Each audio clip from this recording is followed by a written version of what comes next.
Hello everyone. In today's video, I'll be showing you how to customize your camera by replacing the skin with the material and color of your choice. I apologize for making this tutorial from stills rather than actual video, and will attempt to describe the instructions the best I can.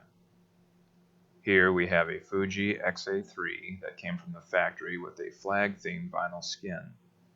We decided we wanted the skin to be a solid color and thought we would paint over the flag design, but decided instead to try and change the skin completely using black self-stick leather.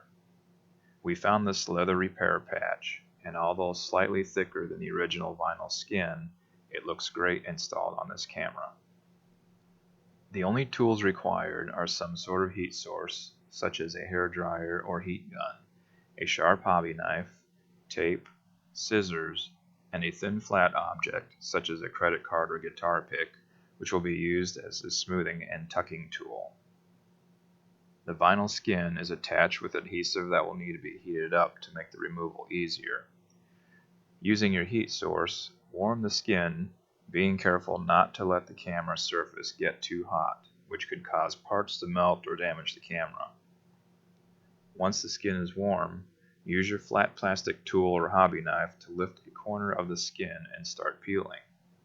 It should come off without leaving any adhesive residue on the camera. Be aware, there are a couple of small plastic parts on this model of camera that might come off with the skin. Simply remove these parts from the skin and replace them on the camera. Repeat this procedure on the remaining panels.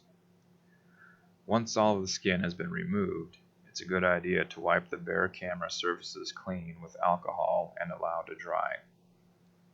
Avoid touching these areas, as your fingers could leave oils which will keep your replacement skin from properly adhering to the camera surface.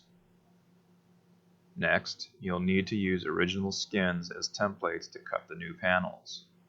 This can be done by overlaying the original skin onto your replacement material and tracing or cutting around it to get your new part. I opted to do this from the back side of the new material, but doing it from the front side of the material will work too. You just need to make sure you have the pattern oriented correctly.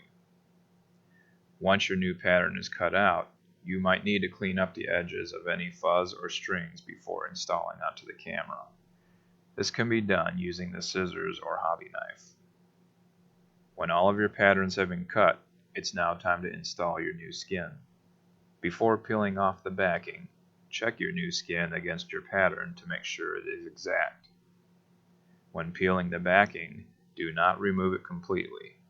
Only peel back about halfway and carefully line up the edge of your new skin with the camera. Take your time here and pay attention to the alignment of all your edges. As you work from one edge to the other, remove the backing as you go, and ensure you don't create any pockets causing air bubbles in the skin. Repeat for the other panels. On this model, there is a selector switch on the front of the camera that the skin has to go under. I had to use a guitar pick to tuck the leather under the switch. This left some adhesive residue on the switch.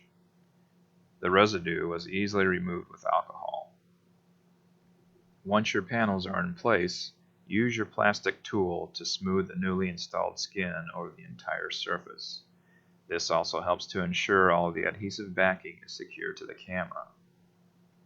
Now, stand back and admire your work. Thank you for watching, and please comment, like, and subscribe.